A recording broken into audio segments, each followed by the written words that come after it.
Amen. Il t'a choisi. Et nous voyons dans Jean 15, où le Seigneur dit, ce n'est pas vous qui m'avez choisi, mais c'est moi qui vous ai choisi. Peut-être même aujourd'hui, on vous a invité à l'église et vous avez l'impression que c'est vous-même qui vous êtes dirigé, mais ça a été poussé par le Saint-Esprit. Peut-être que tu t'es dit, il faut que je me rapproche de Dieu, il faut que je change vraiment et que j'aille plus profondément avec le Seigneur, mais tout ça c'est poussé par le Saint-Esprit. Alléluia. Amen. Tu as été choisi. Et d'ailleurs, Éphésiens le dit, et j'aime beaucoup Éphésiens, au chapitre 1, où il est dit que nous avons été élus avant même la fondation du monde. Parce que je peux dire à quelqu'un, tu es choisi de Dieu. Et tu dois comprendre que si tu es choisi, eh bien c'est pour un but. Tu n'es pas juste choisi histoire de dire, bah tiens, je suis choisi, maintenant je suis dans la famille de Dieu. Ce n'est pas seulement pour ça, même si c'est très bien, c'est magnifique. Mais tu es choisi pour un but précis, celui d'accomplir de grandes choses avec Dieu, d'accomplir des exploits avec Dieu. Amen. Amen. Parce que le Seigneur nous dit une chose, c'est qu'il a préparé des œuvres d'avance afin que tu puisses les pratiquer. Alléluia. Amen. Est-ce que tu sais que Dieu a préparé des œuvres pour toi spécialement afin que tu les pratiques? Il a un plan merveilleux pour toi, il a pour ta vie, pour ceux qui sont autour de toi et même pour la nation. Vous savez, je crois que plusieurs d'entre vous, vous êtes en train de vous dire, oui c'est vrai, Dieu a un plan merveilleux pour moi. Mais jusqu'à la nation, là il y a un doute. Et ça peut même dépasser la nation, mais aller dans les autres nations. Dieu a un plan pour toi. Ne restreins pas le plan de Dieu à ta simple petite vie de tous les jours. Vous savez, ici en France, on dit souvent métro, boulot, dodo. C'est comme un petit cercle comme cela. Mais Dieu n'est pas dans ton petit cercle, il est hors de ton cercle. Alléluia. Et Dieu a prévu autre chose que ton métro, boulot, dodo. Quand la Bible parle de faire des exploits, mais ce sont vraiment des prouesses. Alléluia. Amen. Parce qu'on a tellement l'habitude d'entendre je vais faire des exploits avec Dieu. Et on le dit souvent, et c'est comme un petit peu un étendard. Je vais faire des exploits avec Dieu. Alors dis-moi maintenant tes exploits. Parce qu'il y a un moment pour le déclarer et il y a un moment où il faut que ça se passe. Alléluia. Amen. Oh, dis-moi un bon amen. Amen. La seule chose que tu as à faire, c'est d'accepter le plan de Dieu. En fait, Dieu a des plans parfaits pour toi. Mais maintenant, la balle est dans ton camp. Est-ce que tu peux dire, Seigneur, les plans que tu as préparés pour moi, les plans parfaits que tu as préparés pour moi, maintenant, je l'accepte. Et j'entre dans ces plans. Alléluia. Amen. Parce que nous savons que nous avons un Dieu, entre guillemets, gentleman. Il ne forcera personne. Tu veux pas? Ok. Mais il aimerait. Alléluia. Amen. Alors, tu dois comprendre que pour faire des exploits, il faut pleinement faire partie de la royauté. Amen. Nous avons un Dieu qui est roi, non pas président, un roi. Et un roi éternel. Et pour faire des exploits avec ce roi éternel, il faut pleinement faire partie de son royaume. Alors tu vas me dire, mais moi j'ai accepté Jésus, donc je fais partie du royaume. Il n'y a pas de problème. Mais en fait, je parle de faire partie pleinement de son royaume. C'est-à-dire, ce n'est pas une histoire d'avoir un pied dans le royaume de Dieu, et puis un autre pied qui est dans le royaume du monde. Ce n'est pas de cela qu'il s'agit. Quand on accepte le Seigneur Jésus, on doit être entier. On doit être entier. Il ne s'agit pas de porter juste l'étiquette de chrétien ou de chrétienne. Je suis chrétien. Je suis chrétienne. Je viens à l'église le dimanche. Oui, je participe aussi de temps en temps à la prière. Non, il ne s'agit pas de porter juste une étiquette, mais réellement vivre la vie de Dieu. Réellement vivre la vie du royaume de Dieu. Alléluia. Amen. Tu sais, tu peux juste te dire je suis chrétienne et ne pas suivre les lois du royaume. Ne pas suivre ce que Dieu veut. Faire ta petite vie à toi, simplement. Ça, tu peux le faire. Mais tu es en train de te blaguer toi-même. Ou peut-être tu peux blaguer les gens qui sont autour de toi. Mais dans le royaume, on blague personne. Amen. Alléluia. Amen. Tu peux porter l'étiquette de chrétien, chrétienne simplement. Mais dans le monde spirituel, on sait qui tu es. Sérieux ou sérieuse avec le Seigneur. Si vraiment tu es avec lui, ou si seulement tu fais semblant. Alors tu peux blaguer ton monde autour, mais tu ne peux pas blaguer le Seigneur. Amen. Tu ne peux pas blaguer Dieu, notre Dieu, tu ne peux pas blaguer toute entité spirituelle. Parce qu'on sait si tu marches avec Dieu ou pas. Il y a un moment donné où le Seigneur a enseigné en disant que il y a plusieurs qui vont venir et puis qui vont dire, mais Seigneur, moi j'ai fait des miracles. Seigneur, moi j'ai prophétisé. Seigneur, moi j'étais à l'église tous les dimanches. Seigneur, moi je filmais. Seigneur, je dirigeais la prière. Et le Seigneur peut te dire simplement, je ne te connais pas. Avec tout ce que tu as fait sur cette terre, il te dit, je ne te connais pas. Parce que tu as blagué ton monde, mais tu n'as pas blagué le roi des rois. Amen. Alléluia. Amen. C'est pourquoi je veux vous dire ce matin, soyez sérieux avec votre vie spirituelle. Soyez sérieux avec votre Dieu. Soyez sérieux avec la royauté. Alléluia. Amen. Ne soyez pas de ceux qui font semblant devant les autres et qui n'ont aucune vie spirituelle chaque jour, chaque semaine. Qui n'ont pas de vie spirituelle, d'intimité avec Dieu. En fait, ils sont chrétiens et chrétiennes seulement quand ils viennent le dimanche. Ils louent, ils adorent, alors qu'ils n'ont aucune vie avec le Seigneur. Soyez sérieux. Alléluia. Amen. Vous faites partie de la famille du roi des rois. Vous faites partie de la famille du maître de l'univers. Je ne sais pas si vous vous rendez compte de cela. C'est vrai. Il y a des moments où on a des épreuves dans la vie, on en a beaucoup même. Et parfois, c'est difficile. Mais sachez que toutes ces épreuves participent grandement à votre formation. Alléluia. C'est pourquoi Dieu dit, toute chose concourt au bien de ceux qui aiment Dieu. Amen. Alléluia. Amen. Parce que parfois, peut-être même ce matin, tu te poses des questions. Et tu te dis, mais je galère. Je suis enfant de Dieu et pourtant, je ne comprends pas. Il y a cette maladie qui traîne. Je suis enfant du Seigneur. Je ne comprends pas. Je suis là le dimanche.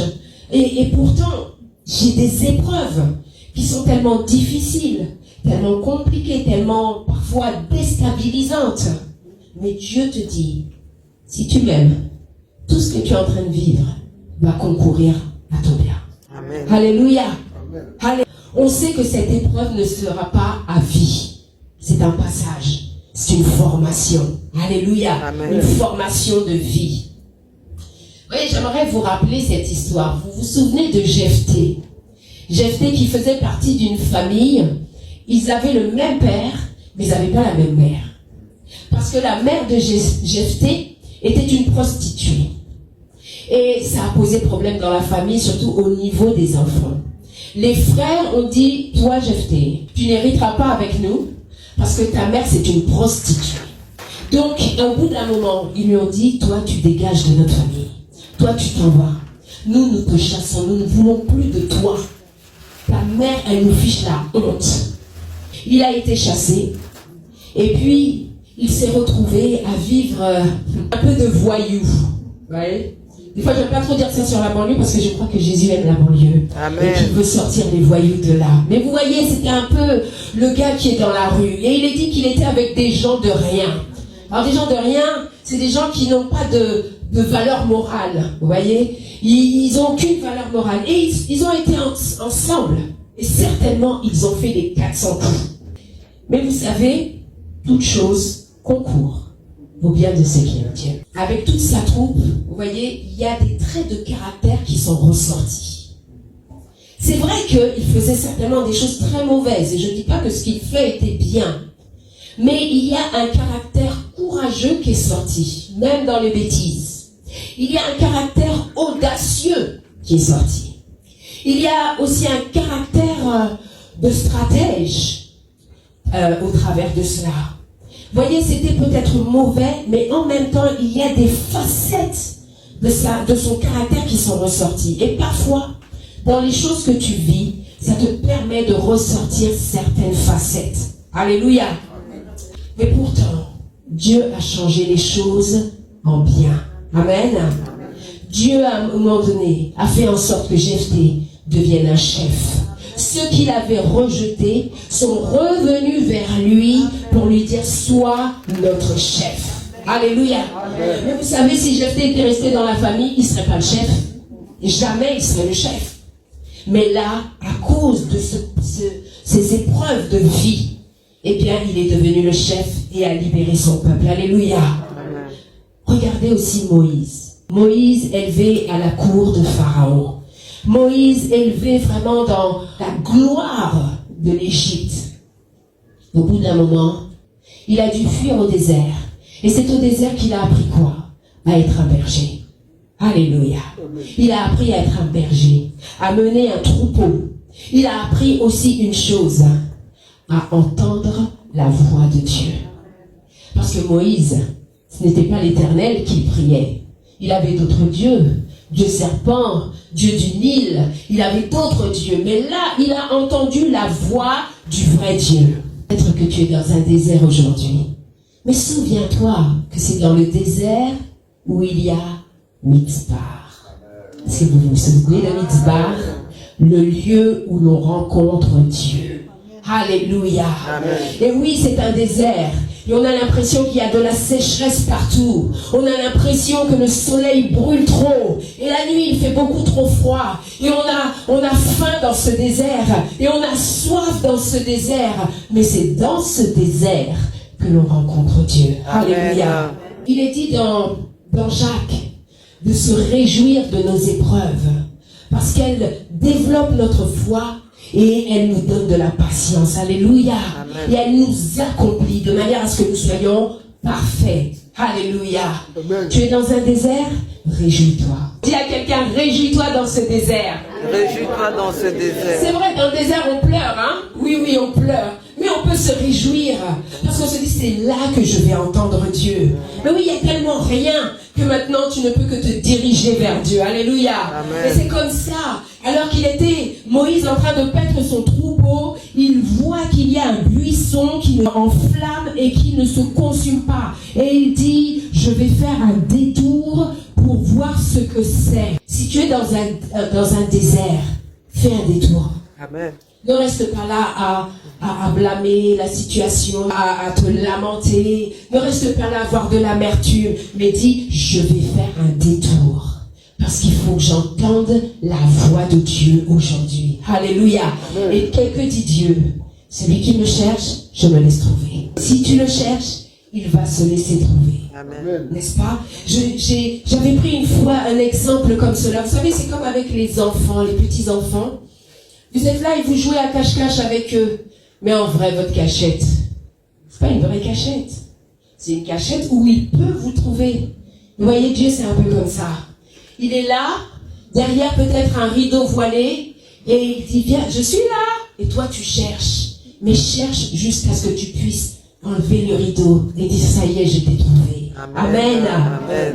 Souvenons-nous de David. David était avec son père, n'est-ce pas? Et il avait des frères qui étaient dans l'armée de Saül, d'autres frères qui faisaient autre chose, mais lui, il était seul avec son troupeau. Dans ces temps où il était avec son troupeau, qu'il a pu se battre. Il a appris à se battre contre le lion. Il a appris à se battre contre l'ours. Et ces choses-là devaient être difficiles. Parfois, on lit cette histoire comme si c'est une petite histoire. Voilà, il s'est battu, il est venu, il a arraché la brebis. Mais on ne sait pas dans quel état était David. Même s'il récupérait la brebis, il avait des blessures aussi. Et parfois, on a des blessures dans les combats, n'est-ce pas? Hein, on se bat, on est là, mais on a des blessures. Et David, donc, a appris à se battre comme nous nous battons, nous apprenons à nous battre aussi spirituellement, mais parfois, on a vraiment des blessures, on est atteint, mais toujours victorieux. Alléluia. Amen. Et David était victorieux. Et tout ça pourquoi? Pour aller maintenant faire un grand exploit, c'est-à-dire combattre Goliath. Alléluia. Amen. Il était l'homme de la situation. Amen. Amen. J'aimerais encore vous parler de Joseph.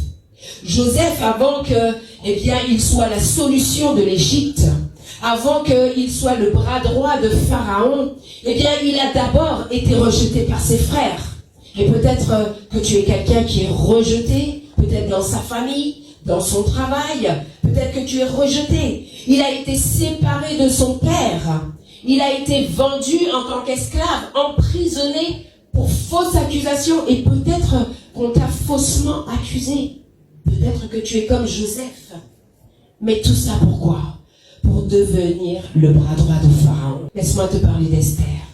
Orpheline de son père, orpheline de sa mère, adoptée par Mardoché.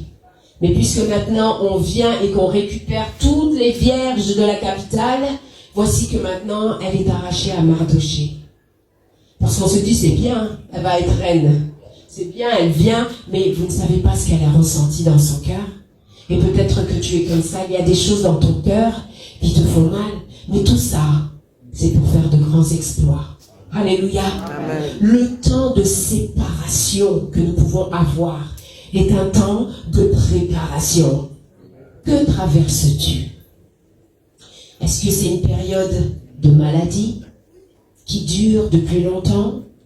Est-ce que peut-être c'est un désert dans ton couple, dans ton foyer?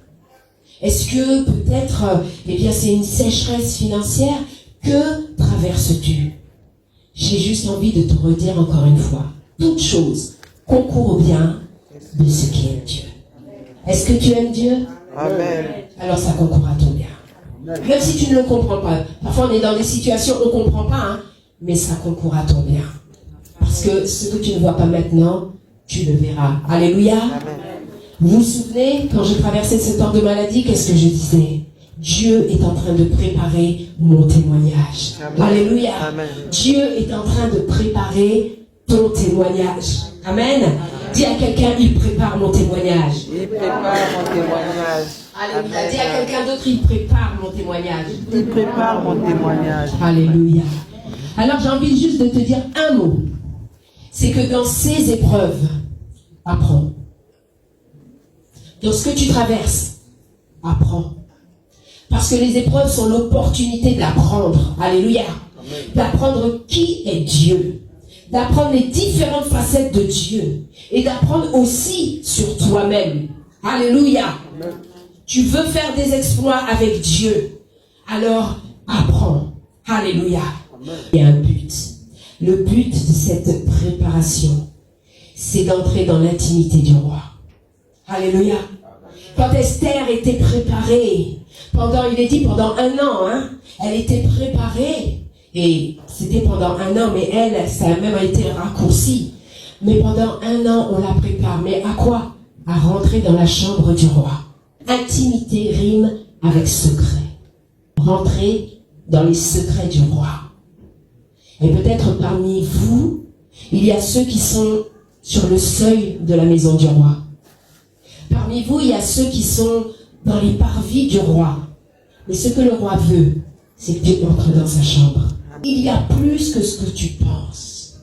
Tu as ta vie chrétienne, mais il y a plus que ce que tu penses. Voyez ça, c'est quelque chose que j'ai eu tout au long de ma vie avec le Seigneur. J'arrivais à un niveau spirituel et à un moment donné, je disais, Seigneur, il y a plus que ça. Je sais qu'il y a plus que ça. Ne pense pas que tu es toujours arrivé au bout de ta vie spirituelle. Tu n'es pas encore arrivé au bout de ta vie spirituelle. Tu penses peut-être que ta vie spirituelle se résume à venir le dimanche et comme je suis venu au culte, c'est bien, j'ai une bonne vie spirituelle. Bon, je me connecte sur la plateforme de la prière. C'est bien. Ok, je prie un peu le matin. C'est bien. Il y a plus que ça. Amen. Dis à quelqu'un, il y a plus que ça. Il y a plus que ça. Tu crois que tu connais Dieu? Il y a plus que ça. Ta vie ne suffit pas pour connaître Dieu. Il faut que tu rentres dans l'intimité du roi. Tu sais pourquoi? Parce que lorsqu'on entre dans la chambre du roi, on se met complètement à nu. Là, on ne fait pas semblant. On est complètement nu devant le roi. Donc, il faut avoir une bonne préparation. Ne reste pas sur le seuil du royaume de Dieu. Ne reste pas dans les parvis simplement. Va beaucoup plus loin. Alléluia. Tu veux faire des exploits? Alors, sois l'intime de Dieu. Sois l'intime de Dieu. Ne sois pas juste quelqu'un au loin comme ça, qui vient juste lui dire bonjour, ça va, et en fait j'ai besoin de quelque chose, est-ce que tu peux me donner? J'ai besoin d'être guéri. Est-ce que tu peux me guérir? J'ai besoin d'une délivrance. Est-ce que tu peux me délivrer? Oui, il va te donner cela. Souvenez-vous qu'il a dit plusieurs fois à Esther, ne serait-ce que la moitié de mon royaume, je te le donne. Donc Dieu, il n'y a pas de problème là-dessus. Mais c'est ce qu'il veut avec toi, c'est une intimité. Il veut être intime avec toi. Alléluia. Amen. Est-ce que tu peux dire, il veut être intime avec moi? Il veut être intime avec moi. Jésus veut être intime avec moi. Jésus veut être intime. Ah, dis-moi ça bien. Jésus veut être intime avec moi. Jésus veut être intime Oui, sois avec moi. convaincu. Amen. Alléluia. Pour être intime avec le roi, il faut être intime avec son esprit. Amen. On ne peut pas être intime avec le roi sans son esprit. Parfois, beaucoup veulent s'approcher du Seigneur, mais ils ne comprennent pas qu'ils ont besoin d'être intimes avec le Saint-Esprit. Alléluia. Et vous voyez, Esther était là dans ses préparations et elle a déjà beaucoup plu au gardien des femmes. Et il la met dans un appartement à part et il lui donne 7 jeunes femmes pour l'aider. On va dans Ésaïe au chapitre 11. Est-ce qu'il y a quelqu'un qui veut être l'intime du Seigneur? Amen. Chapitre 11, à partir du verset, on va lire versets 2 et 3. Il est dit, l'Esprit de l'Éternel reposera sur lui. L'esprit de sagesse et d'intelligence, l'esprit de conseil et de force, l'esprit de connaissance et de crainte de l'Éternel. En fait, ces 7 jeunes femmes sont l'image des facettes de l'esprit. Alléluia. Ces 7 jeunes femmes, tu as besoin justement de ces 7 jeunes femmes pour te préparer. C'est-à-dire les 7 facettes de l'esprit. Oh, l'Éternel, l'esprit qui est l'Éternel. L'esprit de sagesse. Dans cette préparation, tu auras besoin de sagesse. Tu auras besoin d'intelligence. Tu auras besoin de conseil, de force. Besoin de connaissance. Alléluia. Besoin de crainte de l'Éternel. Alléluia. Tu auras besoin de cela. Et pour pouvoir bénéficier de cela, eh bien souvent, tu traverses des épreuves. Parce que c'est dans les épreuves que tu apprends à marcher dans la sagesse de Dieu. C'est dans les épreuves que tu apprends à marcher dans la connaissance de Dieu. Tu apprends à le connaître davantage. Parfois, quand tout va bien, on ne connaît pas Dieu. Mais on apprend à le connaître. Parce que notre cœur est focalisé sur lui. Alléluia. Oh, c'est cette facette de l'esprit qui vont t'aider. Si tu traverses une situation compliquée, rapproche-toi de l'esprit. Alléluia. Le Saint-Esprit, qu'il soit ton intime. Alléluia. Il te prépare à l'intimité du roi. Parce que la Bible dit une chose à propos de l'esprit. L'esprit sonde les profondeurs de Dieu. Tu veux te rapprocher du roi? Rapproche-toi de l'esprit. Parce que le Saint-Esprit, il sonde les profondeurs de Dieu. Et vous savez, il y a quelque chose de merveilleux. Dieu m'a parlé il y a quelque temps là-dessus. La Bible dit que le Seigneur chérit son esprit, n'est-ce pas? Et qu'il le chérit avec jalousie. Ça veut dire à quel point il l'aime. Il chérit son esprit avec jalousie. Et malgré qu'il chérit son esprit avec jalousie, il te le donne. Est-ce que c'est pas incroyable? Amen. Quelqu'un qui chérit, et malgré cela, il te le donne. Toi peut-être qui pêche, toi peut-être qui, de toute façon, nous ne sommes pas parfaits, mais il te le donne. Donc s'il te donne son esprit, est-ce que tu peux réaliser l'amour que Dieu a pour toi? Alléluia. Le Seigneur t'aime. Est-ce que tu peux dire Jésus m'aime? Esther chapitre 2. Je vais lire à partir du verset 12. Chaque jeune fille allait à son tour vers le roi Assuérus, après avoir employé 12 mois à s'acquitter de ce qui était prescrit aux femmes. Pendant ce temps, elles prenaient soin de leur toilette, 6 mois avec de l'huile de myrrhe et 6 mois avec des aromates et des parfums en usage parmi les femmes. C'est ainsi que chaque jeune fille allait vers le roi. Amen. Amen. Alléluia. Amen. Vous voyez, parfois, on croit qu'on peut venir vers Dieu n'importe comment. On peut venir vers Dieu et puis, voilà, je viens, j'ai aucune révérence. De toute façon, c'est comme si Dieu était notre pote. Dieu, c'est pas ton pote. Dieu, c'est pas ton copain. Dieu, c'est le maître de l'univers. Alléluia. Amen. Dieu, c'est le roi des rois. C'est le Seigneur des seigneurs. Et si sur notre terre, quand on vient devant un roi ou une reine, on tire la révérence, à plus forte raison, tu dois tirer la révérence devant ton Dieu. Alléluia. Amen. Ne sois pas léger, ne sois pas légère quand tu viens devant Dieu. Esther n'a pas été légère parce qu'il fallait la préparer et ça a demandé 1 an. Alléluia. Amen. 1 an. On dit que l'huile de myrrhe coulait sur elle. Des aromates coulaient sur elle. Mais est-ce que tu sais une chose? Que lorsque le parfumeur préparait l'onction, il y avait de l'huile de myrrhe. Il y avait de l'huile de myrrhe.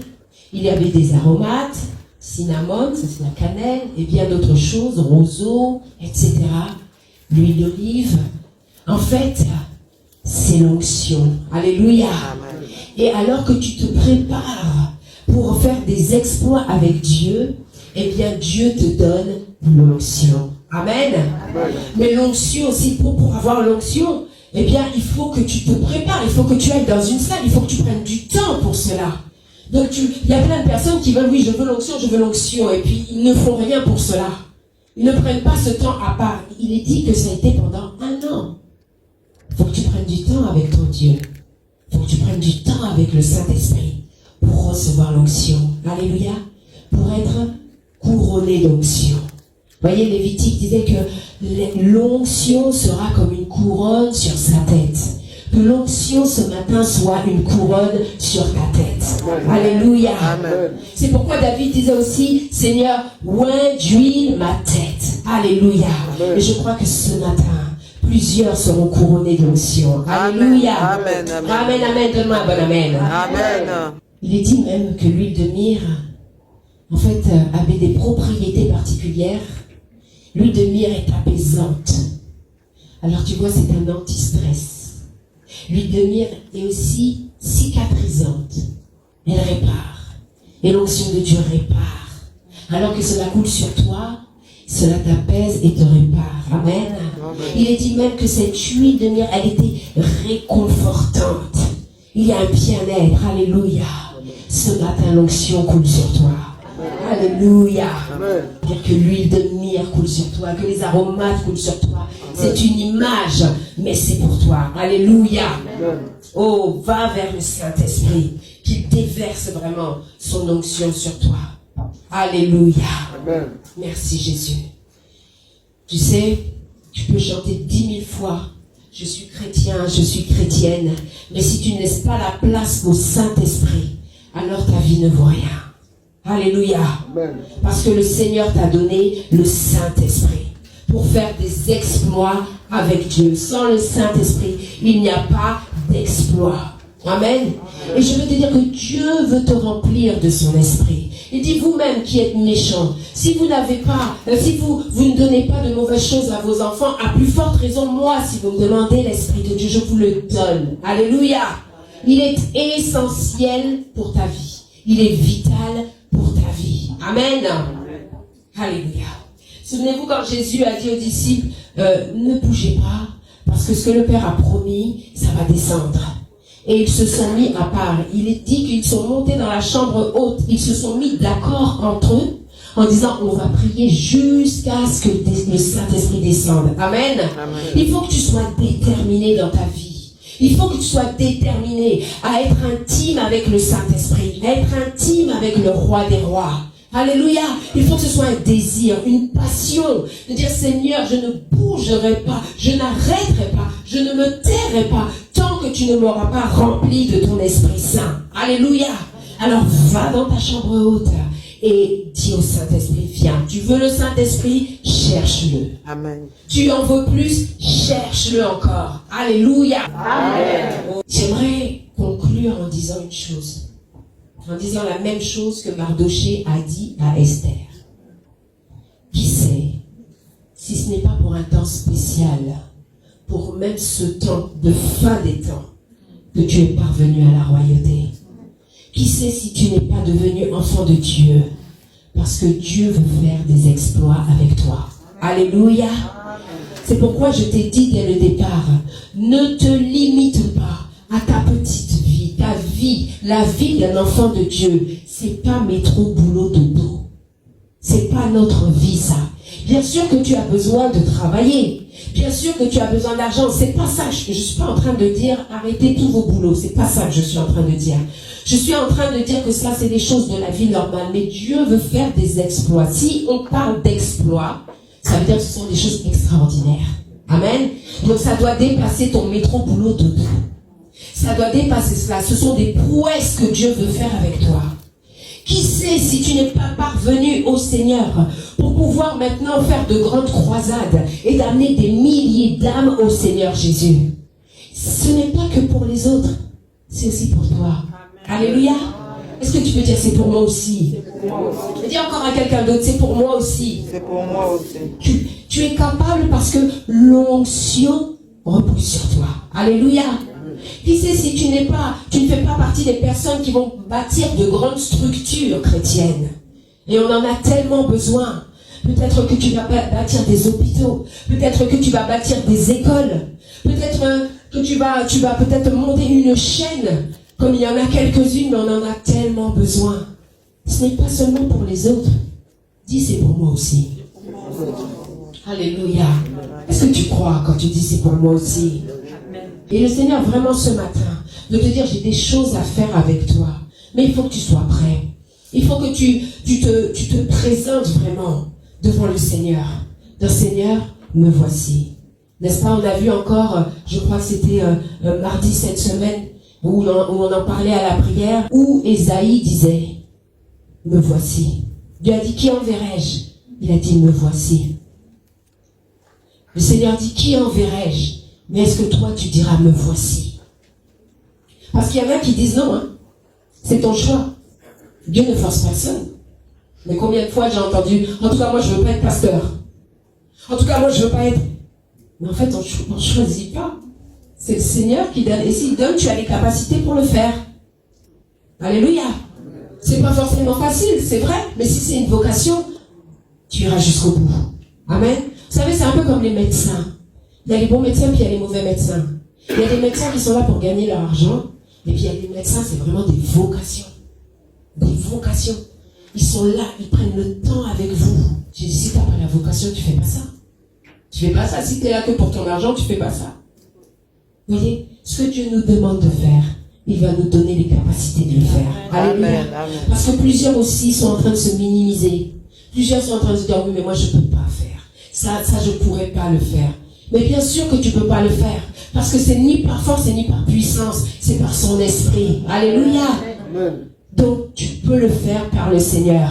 Il est dit, je puis tout par celui qui me fortifie. Amen. Tu peux dire à quelqu'un, je peux tout par celui qui me fortifie. Alléluia. Tu peux tout. Il ne s'agit pas de tes capacités, de choses comme ça. Il y a l'onction qui est là pour t'aider. Le Seigneur est là pour t'aider. Et nous sommes associés, partenaires avec son esprit. Alléluia. Moi, je crois que Dieu va faire de grandes choses avec vous. Amen. Et je crois qu'il va faire de grandes choses avec moi. Je crois qu'il va faire de grandes choses avec le prophète. Parce que c'est pas fini. Alléluia. C'est pas fini. Élargis l'espace de ta tente. Amen. Et quand je dis élargis l'espace de ta tente, c'est aussi dans ta mentalité. Ne reste pas avec une mentalité, une petite mentalité, une mentalité restreinte. Vous savez, à la Gédéon, n'est-ce pas? Mais moi, je suis le plus petit. Et ma famille, c'est la plus petite. Et puis dans le pays, on a toujours des excuses comme ça.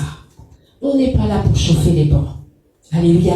On vient, on a une plateforme qui est l'église, où on est enseigné, où Dieu nous enseigne, nous exhorte, nous touche, nous visite. Alléluia. Mais c'est pour après sortir et faire de grandes choses. Avec Dieu, tu feras des exploits. Alléluia. Oh, est-ce qu'on peut se lever? Mais je veux qu'on se tienne dans la présence du Seigneur. Alléluia. Gloire à Dieu. J'aimerais qu'on prenne ce chant qui dit prosterné. Nous confessons que tu es Dieu. Qu'il soit Dieu dans ta vie. Alléluia. Merci Seigneur. Il a envoyé son Fils pour toi. Il a envoyé son Fils pour te réconcilier avec lui, afin que tu puisses faire des exploits. Alléluia. On va lui chanter ce chant comme une prière en disant: prosterné devant toi, nous confessons que tu es Dieu. Alléluia. Prosterné. Prosterné, nous confessons, tu es Dieu. Chante-le, chante-le. En ce lieu, prosterné, nous confessons, tu es Dieu. En ce lieu, dis, je m'attends à toi. Je m'attends à toi. Dis-lui, tu es tout pour moi. Tu es tout pour moi. Éclairé, éclairé de ta présence.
s'il te plaît. Ne chuchote pas, mais parle vraiment. Dis Seigneur, tu es mon Dieu. Tu es mon Dieu et je t'adore. Oh, tu cherches des hommes et des femmes pour t'adorer. Nous sommes là, Seigneur, ce matin. Et nous t'adorons en esprit, nous t'adorons en vérité. Oh, que la gloire te soit donnée, Seigneur. Je t'adore de tout mon être, Seigneur. Oh, que mon esprit t'adore, Seigneur. Je sais qu'avec toi, je dirai des espoirs. Je sais qu'avec toi, j'irai sur la montagne. Je sais qu'avec toi, Seigneur, j'ai fait une alliance, Seigneur. Souviens-toi de moi. Souviens-toi de ma progéniture. Souviens-toi de mes choix, Seigneur. Et qui nous a choisis pour un but. C'est pour montrer ton excellence. C'est vraiment pour montrer ta gloire. Alors utilise-moi. Sur la table, oh, je veux te glorifier. Oh, je veux te bénir. Béni soit ton nom, éternel des armées. Béni soit ton nom, Jésus de Nazareth. Béni soit ton nom, celui qui est et qui sera éternellement mon Dieu. Merci Seigneur pour ta présence dans ma vie. Merci Seigneur parce que tu es le bâton de Moïse. Merci Seigneur parce que tu as divisé la terre pour ton œuvre, pour libérer les noms d'Israël. Merci Seigneur pour ta présence au milieu de nous. Merci Seigneur parce que tu nous conduis Seigneur vers la santé. Au Jésus de nous enfants. Je le mets dans le Dieu. Au-delà de ce que le diable je le mets Seigneur. Au-delà de ce qui vient, qui ne veut pas le servir, je le remets Seigneur. Éclaire-nous Seigneur. Conduis-nous Seigneur. Ouvre les églises des cieux Seigneur. Ouvre Seigneur nos destinées Seigneur. Afin que nous soyons les enfants du royaume. Que nous voyons dans ce royaume Seigneur. Conduis-nous vers les purifie nos âmes, purifie nos corps, purifie nos âmes. Au nom de Jésus. Alléluia. Amen, amen, amen. J'aimerais ce matin, au cas où il y aurait quelqu'un qui aurait besoin vraiment de se rapprocher du Seigneur. Peut-être quelqu'un qui s'était éloigné. Peut-être que tu t'étais écarté. Peu importe les raisons pour lesquelles. Mais le Seigneur veut t'accueillir à nouveau. Alléluia. Amen. Souvenez-vous du fils prodigue. Le fils prodigue est rentré en lui-même. Et il s'est dit, je vais retourner à la maison. Je vais retourner auprès du Père. Et peut-être qu'il y a de ceux qui s'étaient éloignés, qui s'étaient écartés, et qui veulent revenir auprès du Père. Et si tu veux revenir auprès du Père, alors lève juste ta main. Lève juste ta main pour dire, moi je veux revenir. C'est vrai, je m'étais écarté, mais moi je veux. Et si tu lèves ta main, alors je te demande de venir devant pour que ce soit un pas marqué, pour dire oui, je reviens à la maison.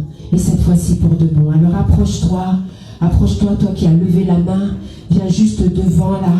Et le Seigneur t'accueille sans jugement. Alléluia, sans jugement. Au contraire, il est dit même que, tu vois, lorsque le fils prodigue est venu, eh bien, il le surveillait, il l'attendait. Et le Seigneur, lui, il t'attendait. Il disait, oui, quand est-ce qu'il va revenir? Quand est-ce qu'il va revenir? Quand est-ce qu'elle va revenir? Quand est-ce?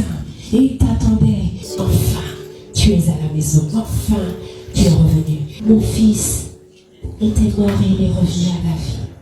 Mon fils, il s'était écarté. Il est revenu à la vie. Je vais encore lui montrer mon amour. Je vais encore faire une fête en son honneur. Je vais encore faire une célébration. Il y a une célébration parce que tu reviens à la maison. Alléluia. Et tu reviens à la maison, non pas moins qu'avant, mais encore même mieux qu'avant. Parce que Dieu va faire des exploits avec toi. Des choses que tu n'imagines même pas. Esther n'imaginait même pas devenir reine. Elle est devenue reine. Moïse, lui, il ne pensait même pas qu'il allait être un libérateur du peuple. Et il l'a été. Jephthé ne pensait même pas qu'il allait être un chef et qu'il allait libérer son peuple. Il l'a été. Alléluia. David, il était en train de garder un troupeau, mais il ne savait même pas qu'il allait abattre un Goliath et qu'il allait devenir le roi d'Israël. Tu ne sais même pas encore ce que Dieu veut faire avec toi. Mais une chose est sûre, c'est qu'il veut faire des exploits avec toi. Et s'il y a de ceux aussi qui sont dans le même cas, mais qui sont connectés avec moi, et que vous voulez revenir vers Dieu, alors dites-moi, moi aussi, je reviens à la maison. Mais si vous voulez revenir vers le Seigneur et que vous êtes connectés, je ne voudrais pas vous oublier. Je voudrais vous laisser aussi l'occasion de pouvoir dire, je reviens à la maison, moi aussi. Alléluia. Je vais prier. Alléluia. Prosterné. Est-ce qu'on peut se lever et chanter. Nous confessons que tu es Dieu. Alléluia. En ce lieu, Élevez vos voix vraiment. Alléluia. prosterné, nous confessons que tu es Dieu. En ce lieu, je m'attends à toi. Je m'attends à toi. Tu es tout pour moi. Tu es tout pour moi.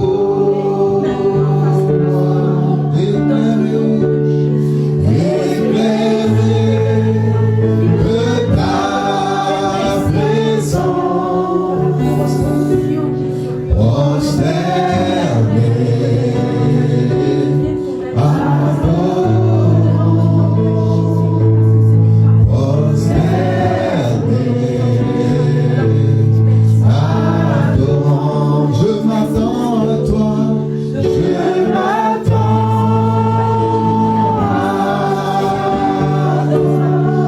Tu es tout pour moi.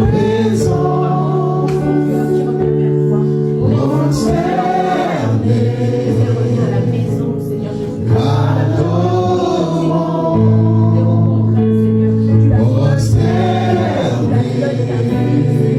présence, prosterné, on reprend le chant prosterné tout le monde. Prosterné, nous confessons, tu es Dieu.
Ta